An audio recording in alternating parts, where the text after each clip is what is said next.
Channel को subscribe कीजिए और दबाइए नोटिफिकेशन बेल ऐसे ही वीडियोस देखने के लिए। आज हम बात करने जा रहे हैं क्लाइमेट चेंज के बारे में। क्लाइमेट चेंज का कॉज क्या है, क्लाइमेट चेंज ने आज तक क्या क्या इफ़ेक्ट किया है और हम क्लाइमेट चेंज को कैसे रोक सकते हैं, इसके बारे में हम बात करेंगे। तो बने रहिए चैनल के साथ। तो क्लाइमेट चेंज क्या है? जब भी कोई चेंजेस आता है हमारे एवरेज कंडीशन में, जैसे कि rainfall, temperature, over a long period of time, अगर इन सब में कोई चेंजेस रहा है तो उसी को हम कहते हैं क्लाइमेट चेंज। क्लाइमेट चेंज का सबसे पहला रीज़न है कार्बन डाइऑक्साइड रिलीज होना एटमॉस्फेयर में। जब भी हद से ज़्यादा कार्बन डाइऑक्साइड रिलीज होता है एटमॉस्फेयर में, तब ये इफेक्ट पहुंचाता है हमारे क्लाइमेट को।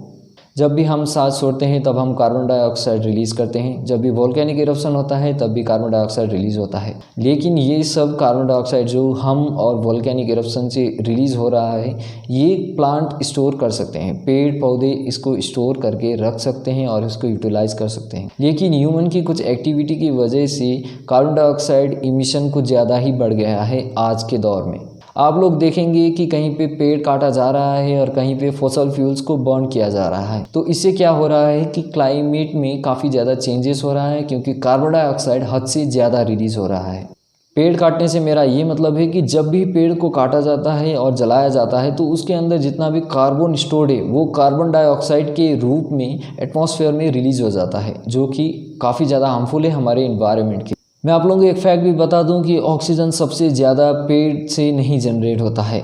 सबसे ज़्यादा ऑक्सीजन समुद्र से जनरेट होता है। पेड़ का महत्वपूर्ण ये काम है कि ये कार्बन डाइऑक्साइड को स्टोर करके रखता है और उसको यूटिलाइज करता है। फॉसल फ्यूल भी काफ़ी ज़्यादा हार्मफुल है हमारे एटमॉस्फेयर के लिए, क्योंकि जब भी हम फॉसल फ्यूल को बर्न करते हैं तब ग्रीन हाउस गैस रिलीज होता है एटमॉस्फेयर में। इसकी वजह से ही आज धरती का टेम्परेचर हद से ज़्यादा बढ़ रहा है।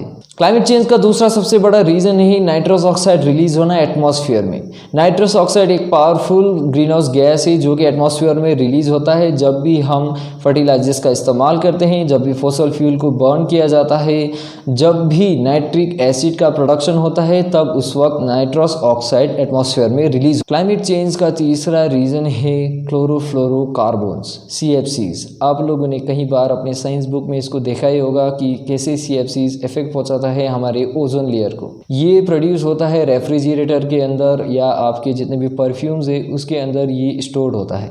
क्लोरोफ्लोरोकार्बन एक सिंथेटिक प्रोडक्ट है जो कि काफ़ी ज़्यादा हार्मफुल है हमारे नेचर के लिए, या कहो कि हमारे ओजोन लेयर। CFCs का प्रोडक्शन कम किया गया था इंटरनेशनल एग्रीमेंट की वजह से, लेकिन आज भी इसका प्रोडक्शन कम मात्रा में हो रहा है। उससे भी इफेक्ट पहुंच ही रहा है हमारे इन्वायरमेंट को, इसीलिए मैंने इसको लास्ट में रखा था। CFCs की इतने ज़्यादा प्रोडक्शन हो रही थी कि हमारे ओजोन लेयर में होल हो गया था। उसको कंट्रोल करने के लिए इंटरनेशनल एग्रीमेंट बनाया गया जहां पर ये डिसाइड किया गया कि हर एक कंट्री कंट्रीब्यूट करेगी CFCs के प्रोडक्शन को कम करने के लिए। अब बात करते हैं क्लाइमेट चेंज के इफेक्ट के बारे में। धरती का टेम्परेचर बढ़ता ही चला जा रहा है। ये भी अनुमान है कि 1.5 डिग्री से लेकर 2 डिग्री सेल्सियस तक धरती का टेम्परेचर बढ़ जाएगा कुछ ही सालों में। सी लेवल भी बढ़ता ही चला जा रहा है। ये अनुमान है कि 2100 तक अगर हम लोगों ने कुछ नहीं किया तो सी लेवल बढ़कर 8 फीट तक पहुंच जाएगा। हीट वेव भी बढ़ता ही चला जा रहा है। इसकी वजह से लोगों को लू लगने की संभावना भी बढ़ चुकी है, बाढ़ आने की संभावना भी बढ़ चुकी है और तूफान की शक्ति भी बढ़ चुकी है। पिछले साल के मुकाबले या पिछले कुछ सालों के मुकाबले तूफान ज़्यादा शक्तिशाली होता चला जा रहा है दिन ब दिन। अब बात करते हैं कि क्लाइमेट चेंज को हम कैसे रोक सकते हैं या कैसे कम कर सकते हैं। क्लाइमेट चेंज को हम कम कर सकते हैं गाड़ियों का इस्तेमाल कम करके। हम लोग गाड़ियों का इस्तेमाल इतना ज़्यादा करते हैं कि इसकी वजह से ग्रीन हाउस गैस एटमॉस्फेयर में कुछ ज़्यादा ही रिलीज़ होता है। इसकी वजह से हमारी धरती का टेम्परेचर बढ़ रहा है और कई सारी ऐसी चीज़ें हो रहा है जो कि नेचुरल नहीं है। अगर आप लोग चाहते हैं कि आप लोग नेचर को बचाएं, आप लोग नेचर को बचाने के लिए एक स्टेप ले, तो आप लोग गाड़ियों का इस्तेमाल कम कीजिए। आप लोग पब्लिक ट्रांसपोर्ट का इस्तेमाल कर सकते हैं, बाइसाइकिल का इस्तेमाल कर सकते हैं, क्योंकि इससे आपकी बॉडी को भी एक्सरसाइज होगा। तो आप लोग एक स्टेप ले सकते हैं गाड़ियों का इस्तेमाल कम करके। अगर आपके फैमिली मेम्बर के पास अपनी अपनी गाड़ियां हैं तो आप लोग सिर्फ एक गाड़ी को इस्तेमाल कीजिए। अगर आप लोगों को कहीं एक जगह पर जाना हो, आप लोग अगर अपनी अपनी गाड़ियों का इस्तेमाल करेंगे तो इससे अब ग्रीन हाउस गैसेस का इफ़ेक्ट बढ़ता ही चला जाएगा। एनर्जी यूजेस को कम कीजिए। आपके पेरेंट्स, आपके टीचर्स ने भी कहा होगा कि जब आप इस्तेमाल नहीं कर रहे हैं लाइट को तो उस वक्त आप लोग ऑफ़ कर दीजिए, या इलेक्ट्रिकल इक्विपमेंट्स कोई भी है तो उसको ऑफ़ कर दीजिए जब आप उसको इस्तेमाल नहीं कर रहे हैं। वो इसलिए कहते हैं क्योंकि जितने भी पावर प्लांट्स है वो फॉसल फ्यूल या कोल का इस्तेमाल करते हैं इलेक्ट्रिसिटी जनरेट करने के लिए।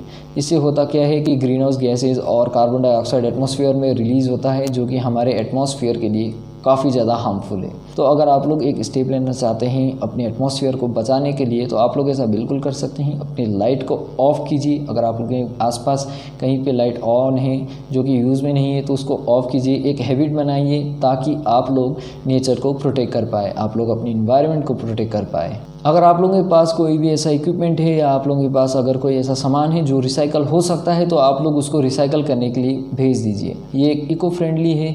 आप लोग जब रिसाइकल करने के लिए भेज देंगे तो वेस्ट भी जनरेट नहीं होगा और उस चीज़ से आपको ही फ़ायदा होगा, आपके नेचर को फ़ायदा होगा, आपके इन्वायरमेंट को फ़ायदा होगा। तो अगर आप लोगों के पास कोई ऐसा चीज़ है रिसाइकल करने के लिए तो आप लोग आज ही भेज दीजिए। अगर आप लोगों को लगता है कि कहीं पे गलत हो रहा है, नेचर को हार्म पहुंचाया जा रहा है तो आप लोग पिटीशन फाइल कीजिए। change.org में आप लोग ऐसा कर सकते हैं। आप लोग पिटीशन फाइल कीजिए और गवर्नमेंट को ये बताइए कि आप लोगों को फ़र्क पड़ता है, आप लोगों को फ़र्क पड़ता है वो चीज़ जिससे नेचर को हार्म होगा। तो आज के लिए बस इतना ही। जाते जाते चैनल को सब्सक्राइब कीजिए, लाइक कीजिए, कमेंट कीजिए और इस वीडियो को इतना ज़्यादा शेयर कीजिए कि ये सबके पास पहुंच जाए।